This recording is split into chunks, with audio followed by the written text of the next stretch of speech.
Bah déjà les gars, bonsoir. Salut. Non, Vous tournez de bisous, non? Ok. j'aime pas la salade. C'est con, c'est bon la salade. Alors, je voudrais d'abord qu'on revienne en fait sur votre tournée, notamment l'opération IDTGV. Moi j'ai trouvé ça vachement particulier. Donc je voulais vous demander un peu comment ça s'était passé, comment vous en étiez venu à participer à ce truc-là. Quelles étaient les grandes dates vraiment marquantes de votre tournée et des anecdotes que vous avez eues par rapport à ça? Question un peu générale, mais... Les grandes dates de la tournée, je pense que c'est toute la semaine qu'on a passé sur Paris. Sur Paris, on est resté 4 jours et on a fait des salles sympas, dont le Pop-In, c'est un endroit qu'on aime beaucoup. On est retourné à Paris la semaine dernière, on a été boire des bières là-bas parce qu'on aime ça. Et IDTGV, c'était un moyen de mettre un partenaire derrière cette tournée qui parle aux gens, parce que IDTGV, ça parle aux gens. Et c'était un moyen de se trimballer gratos partout en France, surtout, parce qu'on payait pas le TGV. Et en anecdote, qu'est-ce qu'on a eu? On a eu 4 suicides pendant 2 semaines. On a eu 2 semaines de tournée. Il y a eu un chat qui s'est suicidé pendant un concert, qui a sauté du balcon. En fait, c'est Joe qui chantait, et le chat il a couru, il a sauté. Et du coup, après, on dormait dans l'appart, et puis vers 3h du matin, un truc du genre, on entend. Et je croyais que le chat est mort en fait. Voilà. Vous êtes donc un groupe qui pousse les chats aussi. Voilà, et il y a eu pas mal de suicides sur le TER aussi quand on était à Paris. Et donc voilà, on porte la poisse. Hein, et en fait, c'est souvent des gens qui nous interviewent comme ça, donc je sais pas. Qui meurent quelques heures après. Voilà, c'est destination salade. Désolé. D'accord. Back to bed. She takes me there, she is on out again. Come back to bed, my darling, she's the one you gotta share. Donc par rapport à cette tournée, j'ai vu qu'il y avait un site annexe que vous avez fait qui est hyper bien foutu. Moi je l'ai trouvé très sympa avec beaucoup de vidéos, beaucoup de photos. J'ai trouvé ça très cool. On peut dire au final que vous êtes un groupe complètement digital aujourd'hui. Vous êtes vachement impliqué sur la toile et tout. Et je voulais du coup vous demander en fait comment c'était venu tout ce côté digital, cette notion vraiment d'être présent sur la toile et de se détacher en fait des supports vraiment physiques, notamment par exemple avec l'initiative de vos sessions. Je sais pas si c'est vraiment réfléchi de notre part, c'est juste qu'on fait partie tous d'une nouvelle génération qui connaît Internet et c'est juste qu'on avait envie de faire les choses on est des mecs normaux, on fait de la pop et on fait de la pop parce qu'on est des mecs normaux et on n'est pas des gens super doués quoi. Et du coup on est sur Internet, on est comme tout le monde et on fait comme tout le monde en fait et voilà, c'est juste que tout le monde va sur Internet et donc on en profite parce qu'on aime ça, de faire la même chose en gros. Voilà. Ça va en fait pour des gars pas super doués, vous faites quand même pas mal de concerts, vous avez fait des gros événements ça avec veut rien dire, hein. Colonel Régal, il tourne à mort. Hein. Non mais justement, peut-être que si on fait beaucoup de concerts, c'est parce que les gens trouvent qu'on est comme eux au final. Ouais,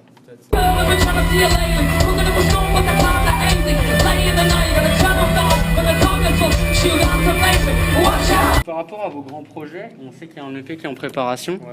Donc je voulais savoir en fait quand il allait sortir, si vous aviez une date et quelle était la direction artistique que vous avez vraiment prise, quelles ont été les inspirations, qu'est-ce qui vous a poussé à faire cet EP? En fait, on voulait résumer notre année de travail. On voulait vraiment capter ce que c'était d'être dans un groupe pendant un an, vivre et coucher ensemble.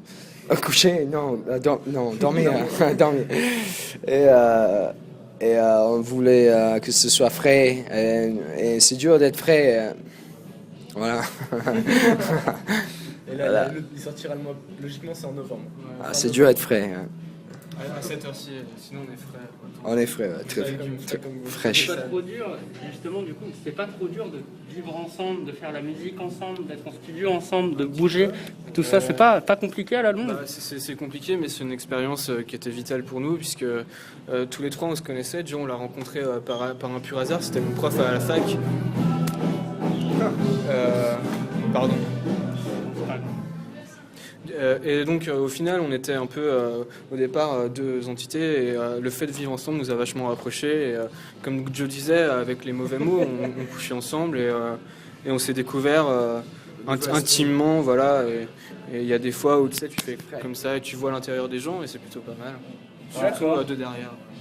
Donc au final, par rapport à ça, la venue de Joe, il reste quoi derrière View, derrière View maintenant dans The Area? On ne connaît pas. C'était un groupe de lycée, ça ouais. n'existe pas. En fait, ça n'a rien à voir. Ça n'a rien à voir. C'était juste Il reste plus rien de ça aujourd'hui, c'est vraiment complètement différent. Ouais, Ouais, ouais, ça a rien à voir.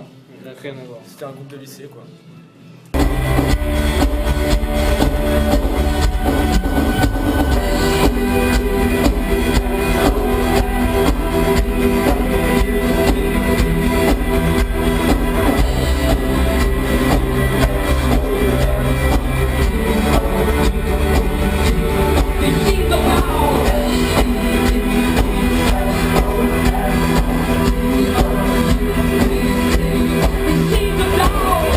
Donc c'est cool parce que tu as utilisé le terme frais. Nous, chez Fresh, en fait, pour dire ce qui est frais, on utilise le terme chillé.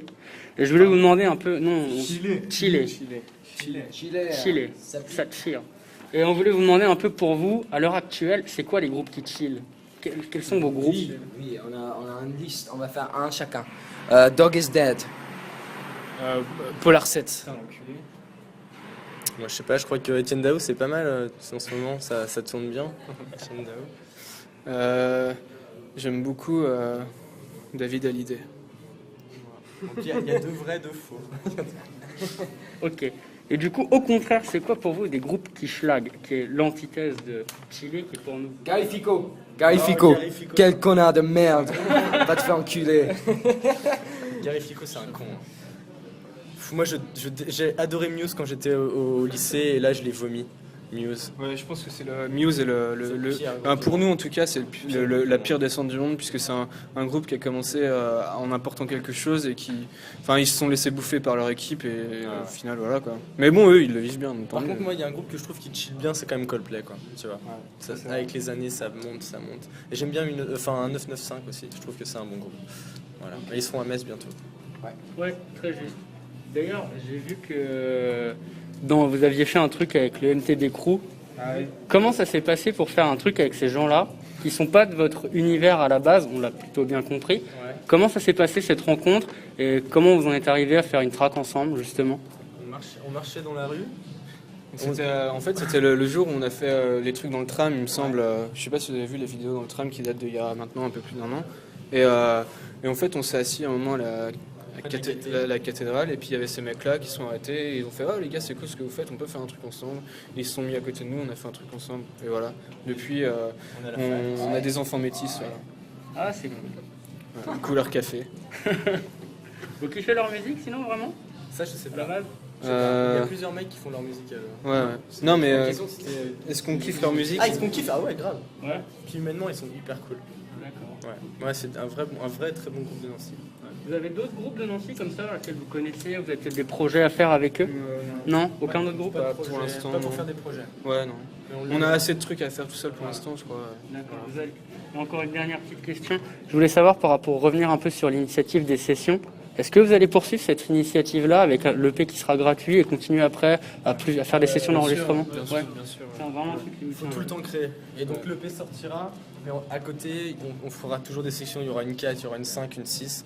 Et on veut créer tout le temps. Tu es obligé, si tu te laisses aller avec tes 3-4 chansons, c'est fini, quoi. Nous, on est jeunes, mais on veut avancer, quoi. Et dans la finalité de faire un album, ça va venir un jour? Ou peut-être on fasse, mais pour l'instant c'est pas la question pour nous en tout cas. C'est pas intrinsèque au projet. D'accord, c'est pas la finalité pour vous de faire un album? Ben pour l'instant non. Si ça se professionnalise, on sera peut-être obligé. Ouais, mais peut-être tu vois, on peut pas savoir avec qui on va se professionnaliser, pourquoi on va se professionnaliser, dans quoi. On sait Voilà. pas si dans un an les gens feront encore des CD. Voilà. Et puis peu importe si les gens font encore des CD, si nous on n'a pas envie d'en faire, on n'en fera pas. Donc,